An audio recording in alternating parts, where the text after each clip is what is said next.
Last week, the world saw 100 hours long India-Pakistan conflict unfold, with 4 days of precision missile strikes, drone incursions, and artillery battles across the line of control.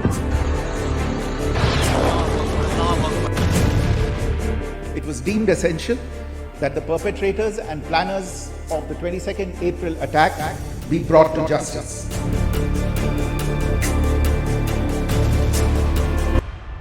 Now, both the sides have agreed to hold all military actions on land, air and sea with effect from the evening of May 10.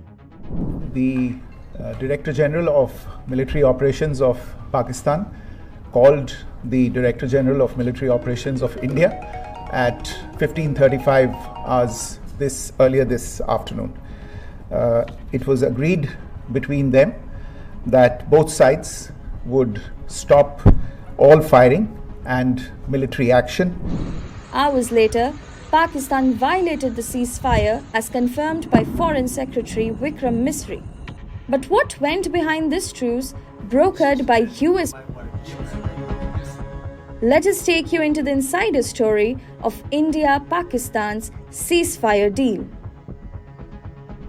According to government sources, at dawn on May 10, Indian Air Force aircraft launched BrahMos A-cruise missiles, targeting Pakistan Air Force bases. The first confirmed impacts were at Chaklala near Rawalpindi and Sargodha in Punjab province. Both installations hold strategic aviation and logistics value for the Pakistan military. Confirmation of strikes on additional bases in Pakistan and Pakistan-occupied Kashmir, Jacobabad, Bholari and Kardu came only later in the evening after agencies concluded damage assessments through human and open source intelligence. Soon after the strikes, Indian intelligence agencies detected high alert messages flashing across Pakistani defense networks. They indicated a belief that India might next target Pakistan's nuclear command and control infrastructure. Strategic installations in Rawalpindi reportedly heightened security protocols.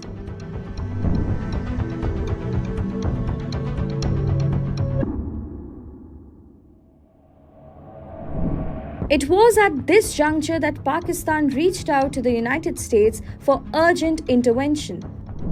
According to government sources, US officials had already been in contact with both sides in anticipation of escalating tensions. But the alert around strategic assets led Washington to step in more decisively. The US, while maintaining a neutral posture in public, is understood to have conveyed a firm message to Islamabad: use the official military hotline and de-escalate without further delay. The US then ordered the Pakistani side to activate its direct line to the Indian Army and avoid any delay. By the afternoon of May 10, Major General Kashif Abdullah, Pakistan's DGMO, directly called his Indian counterpart, Lieutenant General Rajiv Ghai. The timing of the call, 15 hours 35 minutes IST, that is 3:35 p.m. This was later confirmed by Foreign Secretary Vikram Misri at a press briefing.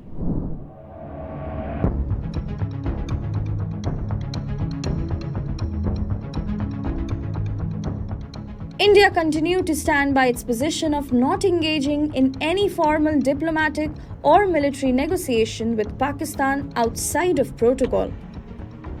This meant that despite international pressure, New Delhi did not engage in mediation and instead signaled that the Indian armed forces were prepared for the next phase of escalation, which would have reportedly involved coordinated strikes on energy and economic targets, as well as deeper strategic command structures, government sources said.